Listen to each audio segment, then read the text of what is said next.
লেখিকা দেবযানী করের শূন্যস্থান পূরণ। চোর চোর চোর, এই ধর ধর, ছেলেটাকে শিগগিরই ধর। ছুটে গিয়ে কান ধরে হিড় হিড় করে টানতে টানতে নিয়ে এলো ছেলেটাকে।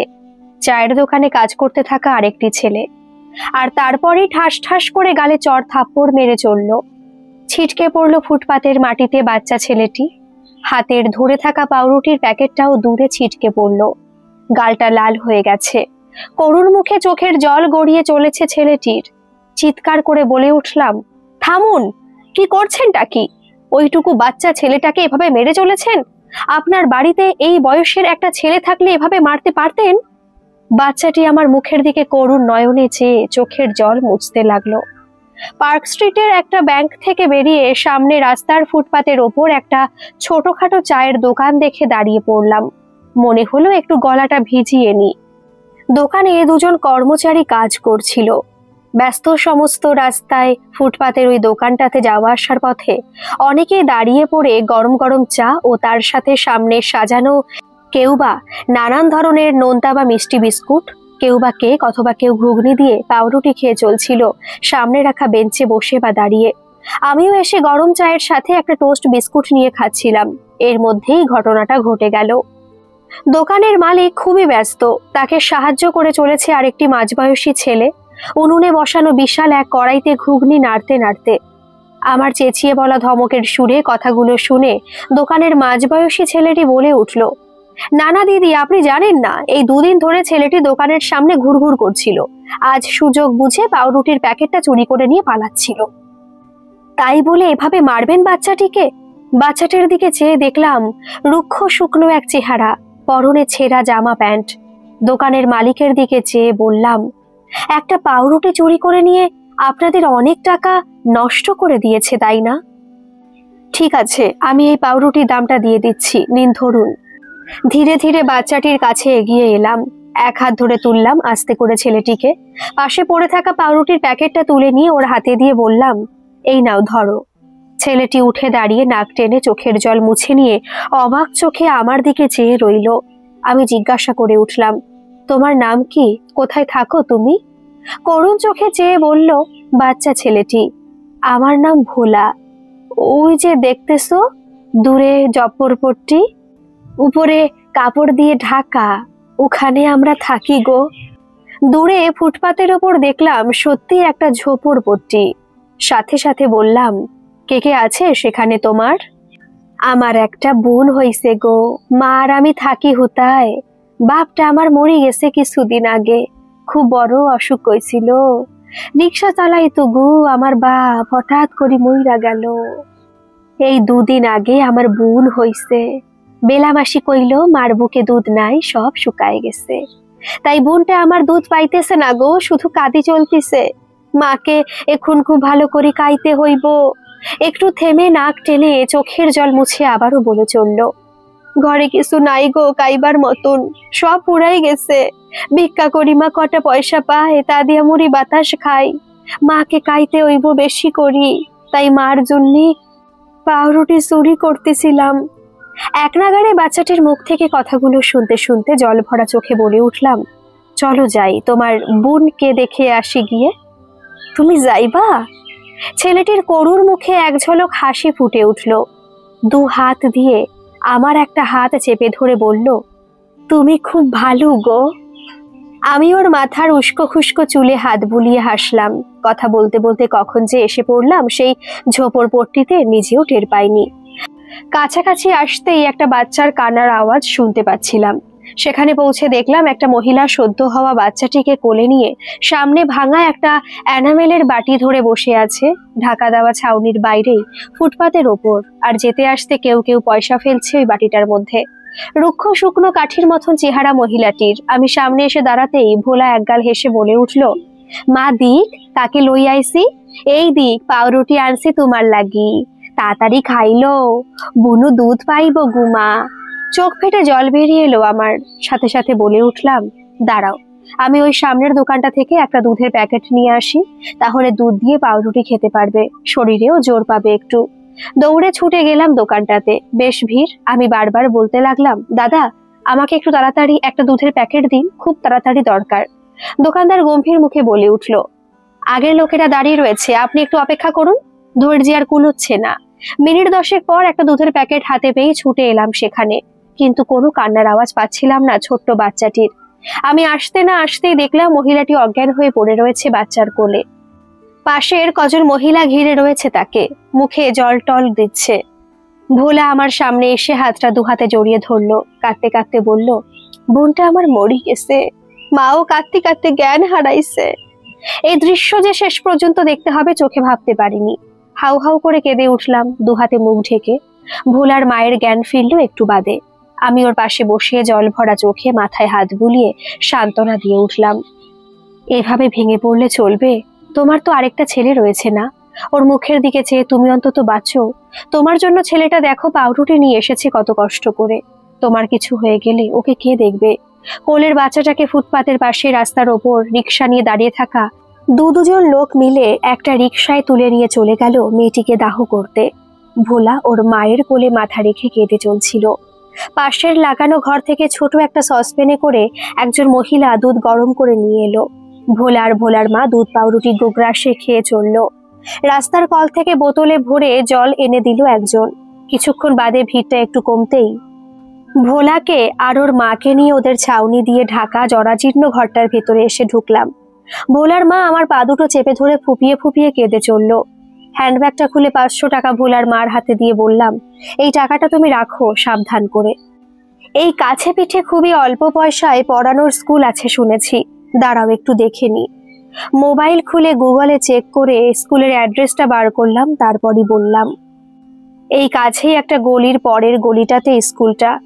আমি ওকে স্কুলে নিয়ে গিয়ে ভর্তি করে আবারও আসছি, তুমি একটু বিশ্রাম নাও। মহিলাটি বলে উঠলো কাঁদতে কাঁদতে, আপনি ভগবান গো দিদিমণি। চোখের জল মুছে বলে উঠলাম, তোমার ছেলে পড়াশোনা শিখে মানুষ হবে, টাকা রোজগার করবে অনেক, দেখো তখন তোমার কত আনন্দ হবে। 7 বছরের বাচ্চা ছেলে ভোলা লাফিয়ে উঠে হেসে বলল, আমি কুলে পড়বো? দিক মা, দিদিমণি কত ভালো গো, আমাকে কুলে নিয়ে যাবে বলতেছে। ওই অবস্থায় ছেলেটির হাত ধরে ওই স্কুলে নিয়ে এসে ভর্তি করিয়ে দিয়ে এলাম। ওদের সাথে কথা বলে একটা টাকার অঙ্কের চেক লিখে দিয়ে বললাম, প্রতি মাসে একবার করে এসে দেখা করে যাব ওদের সাথে। ভোলাকে সাথে নিয়ে ওর মায়ের কাছে এসে বললাম, প্রতি মাসে একবার করে এসে তোমাদেরকে দেখে যাব, ঠিক আছে? কোনো চিন্তা করো না। তোমার ছেলেকে ওরা বইপত্র সব দেবে পড়াশোনা করার জন্য। ফেরার সময় রাস্তায় দোকান থেকে ভোলার জন্য 2-4টে জামা প্যান্ট কিনে আনলাম। ভোলা সাংঘাতিক এক আনন্দে লাফিয়ে বলে উঠল, মা আমি আজ স্কুলে ভর্তি হয়েছি, দিক দিক দিদিমণি আমার জন্য কত জামা প্যান্ট কিনে দিছে, স্কুলে পড়ি যাইবো আমি। ভোলার মা চোখের জলে 2 হাত দিয়ে আমার পা ধরে প্রণাম করলো। ভোলাও দেখা দেখি আমাকে প্রণাম করে উঠল। থাক থাক ভোলা, পড়াশোনা ঠিক মতো করে মানুষ হলেই আমি সবচেয়ে বেশি খুশি হব, চলি। কথাটা বলেই চোখের জল মুছতে মুছতে আমি সেখান থেকে বেরিয়ে এলাম। এমকম পাশ করে একটা গভর্নমেন্ট কোম্পানিতে চাকরি করছিলাম তখন আমি। দাদার বিয়ে হয়ে গেছে, মা বাবা ও দাদা উঠে পড়ে লেগেছে আমার বিয়ের জন্য। 2 বছর যেতে না যেতেই দেখতে দেখতে আমার বিয়ে ঠিক হয়ে গেল দিল্লিতে। ছেলে ইঞ্জিনিয়ার, দিল্লিতে একটা প্রাইভেট কোম্পানিতে চাকরি করে। ধুমধাম করে বিয়ে হয়ে গেল আমার। দিল্লিতে পাড়ি দেওয়ার আগে আরো বেশ কয়েকবার এসে ভোলাকে আর ওর মাকে দেখে গিয়েছিলাম। স্কুলেও খোঁজ নিয়েছি, ওরাও খুব প্রশংসা করলো ভোলার। ভোলা খুব মনোযোগ দিয়ে লেখাপড়া করছে, প্রথম স্থান অধিকার করছে সে প্রতি বছর।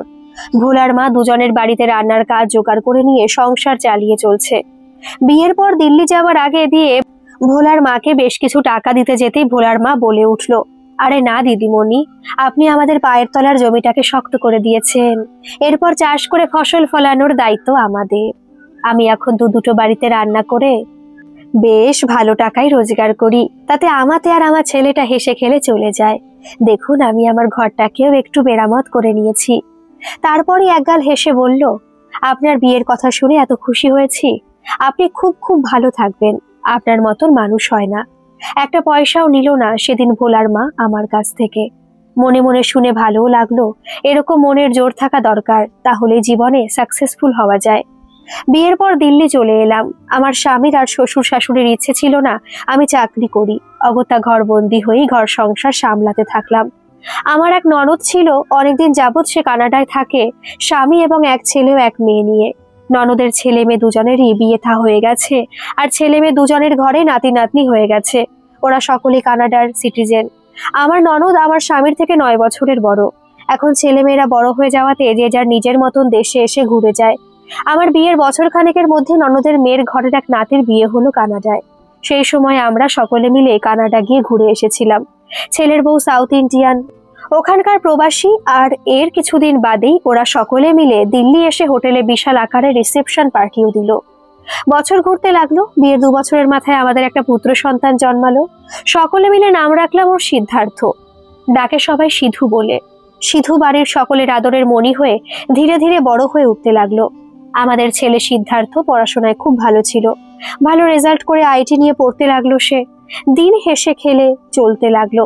এরই মধ্যে পরপর বার্ধক্যজনিত রোগে আমার শ্বশুর শাশুড়ি আর বাবা মারা গেলেন। ঠাম্মা দাদুদের হারিয়ে সিদ্ধার্থর কিছুদিন ধরে খুব মন খারাপ ছিল। বাড়িটা হঠাৎ করে কেমন যেন ফাঁকা হয়ে গেল। তবে আমাদের সিদ্ধার্থ এমনিতেই খুব হই হুল্লোড়ে ছিল। ও যতক্ষণ বাড়িতে থাকতো হইচই করে কথাবার্তা বলতো, আর সে বাড়ির বাইরে থাকলেই বাড়িটার কোনো প্রাণ থাকতো না। সিধুর খুব শখ ছিল ছোট থেকে বিদেশে গিয়ে চাকরি করার। এই নিয়ে ওর বাবার সাথে প্রায় তর্ক লাগতো। আমার স্বামী স্নেহাশিস বলতো, আমাদের দেশে থেকেও কত ছেলেমেয়েরা নাম করছে। দেশের নাগরিক হিসেবে দেশ থেকে পাওয়া সম্মান আর বিদেশে গিয়ে ও দেশের নাগরিক হয়ে পাওয়া সম্মান আলাদা। উত্তরে সিধু বলে উঠতো, দেশ আর সে দেশ নেই বাবা। তাছাড়া বিদেশে ভালোভাবে থেকে ডলার কামানো যায়, স্ট্রেস সেখানে অনেক কম। আর আমি গিয়ে সেখানে সেটেল হলেই তো তোমাদের দুজনকে নিয়ে যাব। আমার স্বামী ওর সাথে তর্ক করতে গিয়ে শেষ পর্যন্ত হেরে যেত। তারপরই বলে উঠতো, কেন রে বাবা অত দূরে চলে যাবি? আমার তো যাওয়ার একেবারেই ইচ্ছে নেই। জানি না তোর মায়ের আছে কিনা। এভাবেই হেসে খেলে দিনগুলি যখন বয়ে চলতে লাগলো, ঠিক তখনই একদিন সবচাইতে বড় অতি মর্মান্তিক ঘটনাটা ঘটে গেল আমাদের জীবনে। দিল্লির মেট্রো স্টেশনে ট্রেন আসাকালীন একটা ছেলেকে সুইসাইড করতে যাওয়ার হাত থেকে বাঁচাতে গিয়ে আমাদের একমাত্র সন্তান সিদ্ধার্থ নিজেই প্রাণটা দিল। ছেলেটিকে বাঁচাতে গিয়ে ধাক্কাধাক্কিতে নিজেই বেকায়দায় পড়ে গেল ট্রেনের তলায়। এত বড় অস্বাভাবিক ঘটনাটা কানে আসতেই আমিও আমার স্বামী ছুটে এলাম মেট্রো স্টেশনে। রক্তাক্ত বিকৃত হয়ে পড়ে থাকা ডেড বডিটা তুলে নিয়ে গিয়ে কোনো রকমে দাহ করে এলাম। স্নেহাশিস সাংঘাতিক ডিপ্রেশনের মধ্যে চলে গেল। আমিও কোনোভাবে মরে বেঁচেছিলাম। অনেক ডাক্তার দেখিয়েও স্নেহাশিস ভালো হয়ে উঠল না। সারাদিন শুধু ছেলে সিধুর ফটোর দিকে চেয়ে বসে থাকতো। সিধু চলে যাওয়া থেকে শুরু করে আজ পর্যন্ত এক ফোঁটা জলও তার চোখ দিয়ে কেউ বার করতে পারেনি। সারাদিনের লোক রাখা হয়েছিল ওনাকে দেখাশোনাও কাউন্সিলিং করার জন্য। এর 6 মাসের মধ্যে আমার মা মারা গেল। দাদা খবর পাঠালো। শোকাহত আমি মাত্র কটা দিনের জন্য মায়ের কাজ করতে কলকাতায় এলাম। কাজ মিটে যাওয়ার কদিন বাদেই ফিরে যাব আবার দিল্লিতে। ফ্লাইটের টিকিট বুক করাই ছিল। কয়েকটা জিনিস কিনতে বেরিয়েছি লেক মার্কেট থেকে নেব করে। রাস্তা ক্রস করতে যাব, হঠাৎ করে একটা বেশ ঝকঝকে গাড়ি এসে বিশাল জোরে ব্রেক কষে আমার একেবারে সামনে এসে দাঁড়ালো। আমি কোনো রকমে গাড়িটার ওপর ভর দিয়ে দাঁড়াতে গিয়ে মাথা ঘুরে পড়ে গেলাম রাস্তায়। গাড়ি থেকে একটি অল্প বয়সী ছেলে নেমে দৌড়ে এলো। নিজের বোতল খুলে আমার চোখে মুখে জল ছিটিয়ে বলে উঠলো কাঁদো কাঁদো গলায়, মাসিমা আপনার খুব লেগেছে না? আমি ভীষণভাবে দুঃখিত মাসিমা, আমায় ক্ষমা করবেন। ইস খুব লেগেছে তাই না? দুহাত দিয়ে পাজাকোলা করে আমাকে নিয়ে কোনো রকমে গাড়িতে নিয়ে গিয়ে শুয়ে দিল, ভালো করে সিট বেল্ট বেঁধে দিয়ে। তারপরে আমাকে একটা বড় প্রাইভেট হাসপাতালে নিয়ে গিয়ে ইমার্জেন্সিতে ভর্তি করলো। আমার নড়াচড়ার শক্তিটুকুও ছিল না, এতটাই দুর্বল ছিলাম। ডাক্তার সবকিছু চেক করে আমাকে ভর্তি করে নিল সাথে সাথেই। ওনার শরীরে রক্ত খুবই কম। এখনই 2 বোতল রক্ত দিতে হবে, আর কটা দিন দেরি হলে পরেই ওনাকে আর বাঁচানো মুশকিল হতো। উনি সাংঘাতিক একজন অ্যানিমিক পেশেন্ট। ডাক্তার বলার সাথে সাথেই আমার ব্লাড গ্রুপে রক্ত জোগাড় করে নিয়ে স্যালাইনের সাথে ব্লাড দেওয়া হতে লাগলো আমার শরীরে। পুরো 24 ঘন্টা ধরে আমার শরীরে ব্লাড দেওয়ার পর আমি একটু একটু করে শক্ত হয়ে উঠে বসলাম। ছেলেটি সারা রাত নাকি বসেছিল আমার জন্য, বাইরে বসে অপেক্ষা করছিল আর বারে বারে আমার খোঁজ নিয়ে চলছিল। আমার ঘরে নার্সটা এসে জানালো আর বলল, আপনি টয়লেট সেরে রেডি হয়ে নিন, আপনার ছেলে এসেছে আপনাকে নিয়ে যেতে। শুনে ভীষণ জোরে চমকালাম। কি?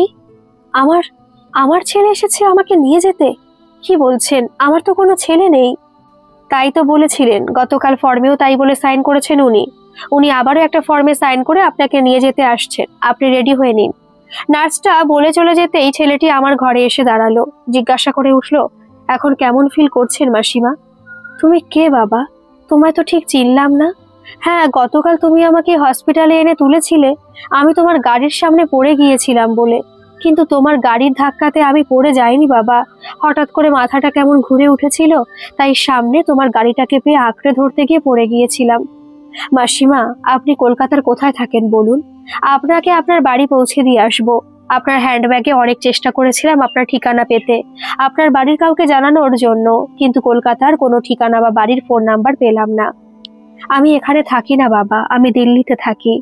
এখানে আমার মা থাকেন আমার দাদার বাড়িতে। মা মারা গেছেন বলে ওনার কাজ করতে এসেছি এখানে। একটু চুপ করে থেকে অবাক চোখে চেয়ে জিজ্ঞেস করে উঠলাম করুণ মুখে, তোমাকে একটা কথা জিজ্ঞেস করব বাবা, উত্তর দেবে তুমি? হ্যাঁ বলুন মাসিমা। তুমি নাকি এখানে ফর্মে ফিল আপ করতে গিয়ে আমার ছেলে হ বলে সাইন করেছো? অতি নরম গলায় জিজ্ঞাসা করে উঠতেই ছেলেটি করুণ চোখে চেয়ে বলল, মাফ করবেন মাসিমা, আসলে আপনার বাড়ির কাউকে জানাতে পারছিলাম না বলে বাধ্য হয়ে আমি আপনার ছেলে বলে পরিচয় দিয়ে ফর্মে সাইন করেছি। সাথে সাথে আমি হাউ হাউ করে ডুকরে কেঁদে উঠলাম, দুহাতে মুখ চাপা দিয়ে। কি হলো মাসিমা, আপনি এভাবে কাঁদছেন কেন? আমি কি কোনো আঘাত দিয়ে কথা বলে ফেলেছি আপনার মনে? তাহলে আমাকে ক্ষমা। কথাটা শেষ না করতেই এক হাত তুলে ওকে থামালাম, আর এক হাতে চোখ মুছতে মুছতে কান্না ভাঙা গলায় বলে উঠলাম, না না বেটা, আসলে বেশ কিছুদিন আগে আমি আমাদের একমাত্র ছেলেটাকে হারিয়েছি। সে তোমার থেকে বয়সে হয়তো অনেকটা ছোট হবে। কেঁদে কেঁদে এক এক করে সব বলে গেলাম। ছেলেটিরও চোখ দিয়ে জল গড়িয়ে চলছিল কথাগুলো শুনতে শুনতে। আমি থামতেই চোখের জলে বলে উঠল ছেলেটি হঠাৎই মুখ ফসকে, আমি আপনার ছেলে হতে পারি না? ভীষণ জোরে কেঁপে উঠলাম, মমতা মাখানো চোখে চেয়ে বলে উঠলাম, তোমার তো মা বাবা আছেন নিশ্চয়ই, কেন তুমি বাবা মাকে ছেড়ে দিয়ে আমার ছেলে হতে যাবে বাবা? আমার কেউ নেই মাসিমা। ঝরঝর করে কেঁদে চলল ছেলেটি, কাঁদতে কাঁদতে বলে চলল, খুব ছোটবেলায় বাবাকে হারিয়েছি, আমার মাকে নিয়ে আমি রাস্তার ফুটপাতে মানুষ হয়েছি। এক দিদিমণি, তিনি একজন সত্যিকারের ভগবান ছিলেন, কোথা থেকে এসে আমাদের বেঁচে থাকার জমিটুকু বানিয়ে দিয়ে গিয়েছিলেন। আমাকে স্কুলে ভর্তি করিয়েছিলেন, প্রায় এসে এসে আমাদের খোঁজ খবর নিয়ে যেতেন। তারপর একদিন দিদিমণির বিয়ে হয়ে গেল, চলে গেল সে কলকাতা থেকে অন্যত্র। আমার মা লোকের বাড়িতে রান্না করে সংসার চালাচ্ছিল। যতই শুনছিলাম মনটার ভেতরে কেমন যেন আনচান করে উঠতে লাগলো, বড্ড অস্থির লাগছিল নিজেকে। এই কি সেই দিনের সেই ভোলা? ছেলেটি বলে চলছিল, আমি পড়াশোনায় খুব ভালো ছিলাম বলে ওই ছোট স্কুল থেকে আমাকে ওরা বড় একটা ভালো স্কুলে ভর্তি করে দিয়েছিল। আমি স্কলারশিপ নিয়ে পড়তে লাগলাম স্কুলে। উঁচু ক্লাসে উঠে জানতে পেরেছিলাম ওই দিদিমণি নাকি আমাকে বড় স্কুলে পড়বার জন্য টাকা দিয়ে গিয়েছিলেন ওই আগের ছোট স্কুলে। থরথর করে কাঁপতে লাগলাম, হাত পা আমার ঠান্ডা হয়ে আসছিল। মনে মনে বললাম, ভোলা, আজ তুই কত বড় হয়ে গেছিস রে। দু চোখ বেয়ে জল গড়িয়ে চলতে লাগলো আমার। ভোলা বলে যেতে লাগলো জল ভরা চোখ নিয়ে। ধীরে ধীরে খুব ভালো রেজাল্ট করে মাস্টার্স করার পর আইটি নিয়ে পড়তে লাগলাম। আর তখনই আমার মা ক্যান্সারে ভুগে মারা গেল। টাকার অভাবে ভালো করে চিকিৎসা করতে পারিনি মাকে। বাবা তো সে কবেই চলে গিয়েছিল। এখন আমি সম্পূর্ণ অনাথ, আমার আর কেউ নেই এই পৃথিবীতে। না, আছে। সব শুনে চিৎকার করে উঠলাম, বললাম, তুমি আমার ভোলা না? ভোলা ভীষণ ঝরে চমকে উঠে চেয়ে রইল আমার দিকে। পরক্ষণে হাউ হাউ করে কেঁদে বলে উঠল, দিদিমণি আপনি? আজ আপনার জন্য আমি সব সব কিছু করতে পারি, আমার তো কোনো পিছুটান নেই। তুমি এখন কি করো ভোলা, কোথায় থাকো? জল ভরা চোখে চেয়ে জিজ্ঞাসা করে উঠলাম। আমি আমি একটা কলকাতার বড় আইটি কোম্পানিতে চাকরি করছি, সফটওয়্যার ইঞ্জিনিয়ার হিসেবে। সবই আপনার দয়ায় ও কৃপায়।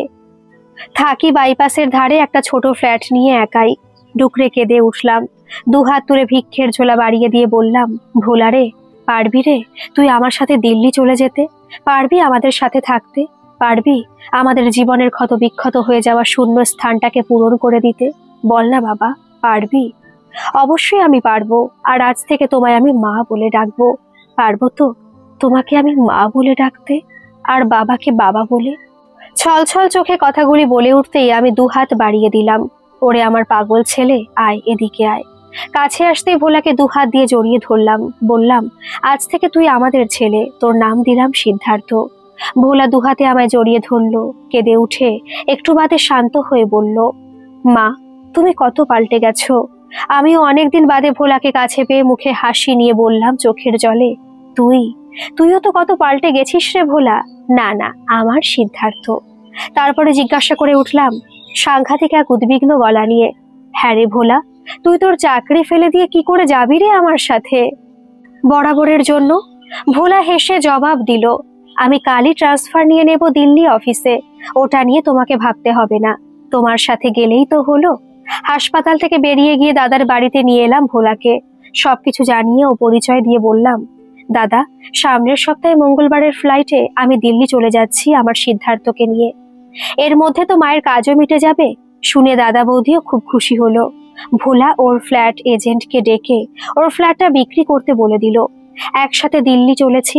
যেতে যেতে পথে যতখানি পারলাম আমার স্বামী স্নেহাশিসের ব্যাপারে সবটুকু বলে উঠলাম তাকে। আমার গড়ে তোলা সিদ্ধার্থ আমাকে ভরসা আর সাহস জুগিয়ে কথা দিয়ে উঠল, আমি পারবো মা, আমি পারবো তোমাদের মনটাকে শান্ত করে তুলতে, তোমাদের শূন্যস্থানটাকে ভরে তুলতে, আমার সবটুকু ভালোবাসা ও বিশ্বাস দিয়ে। দিল্লির বাড়িতে ফিরে এসে আমার স্বামীর সামনে নতুন সিদ্ধার্থকে এনে দাঁড় করালাম। বললাম, তোমার সিদ্ধার্থকে আমি ধরে নিয়ে এসেছি। আমাদের ছেড়ে কোথায় যাবে ও? বিদেশ বিভূতিতে কোথাও যেতে পারবে না সিধু। ও আমাদের সাথেই থাকবে, এবার থেকে কথা দিয়েছে। সিদ্ধার্থর গাল ভরা চাপা দাড়িতে আমার স্বামী ঠিকমতো নিজের ছেলের চেহারাও গুলিয়ে ফেললো এতদিন বাদে। তবে সিধুর মতন ভোলাও লম্বা, রোগা, পাতলা দেখতে ছিল। হা করে ভোলার মুখের দিকে বেশ কিছুক্ষণ চেয়ে রইল স্নেহাশিস। সমস্ত শরীর তার একটু একটু করে নড়ে উঠতে লাগলো। ভোলা স্নেহাশিসের আরো কাছে এগিয়ে গেল। স্নেহাশিসের হাত দুটি ধরে বলে উঠল ছলছল চোখে, বাবা, তোমাদের ফেলে আর দূরে চলে যাব না কখনো। বাবা, তুমি তোমার সিধুকে চিনতে পারছো না? তীব্র জোরে চিৎকার করে কেঁদে উঠল স্নেহাশিস। সিধু? আমার সিধু? কোথায় চলে গিয়েছিলি তুই আমাদের ফেলে? উঠে দাঁড়িয়ে দুহাত দিয়ে নতুন সিদ্ধার্থকে জাপটে ধরলো আমার স্বামী। যে কান্না এতদিন ধরে বুকের পাঁজরের ভেতরে আটকে ছিল, অতি কঠিন আঘাতে মানুষটাকে একেবারে চুপ করিয়ে দিয়েছিল, সেই বাঁধ ভাঙা কান্নার চোখের জল আজ এক তীব্র ফোয়ারা হয়ে গড়িয়ে চলল। তুই তুই এতদিন কোথায় ছিলিস রে বাবা? কেন আমাদেরকে ফেলে বিদেশে চলে গিয়েছিলি? আর চলে যাবি না তো বল? কথা দে আমায়। আমার সেদিনের গড়ে তোলা সিদ্ধার্থ কেঁদে বাবাকে জড়িয়ে ধরে বলল, তোমায় ছুঁয়ে কথা দিলাম বাবা, তোমাদেরকে ফেলে আমি আর কোথাও যাব না। যে রোগ আমার স্বামী ডাক্তাররাও সারাতে পারছিল না এতদিন ধরে, আমার নতুন ছেলে সিদ্ধার্থ এতদিন বাদে সেই রোগ সারিয়ে তুলল, শুধুমাত্র তার প্রাণ ভরা ভালোবাসা, বিশ্বাস আর ভরসার জোরে। আবারও আগের মতন একটু একটু করে হেসে খেলে দিনগুলো বয়ে চলতে লাগলো আমাদের। গল্পটি কেমন লাগলো অবশ্যই কমেন্টে জানাবেন, আর ভালো লাগলে একটা সাবস্ক্রাইব করে দেবেন। ধন্যবাদ।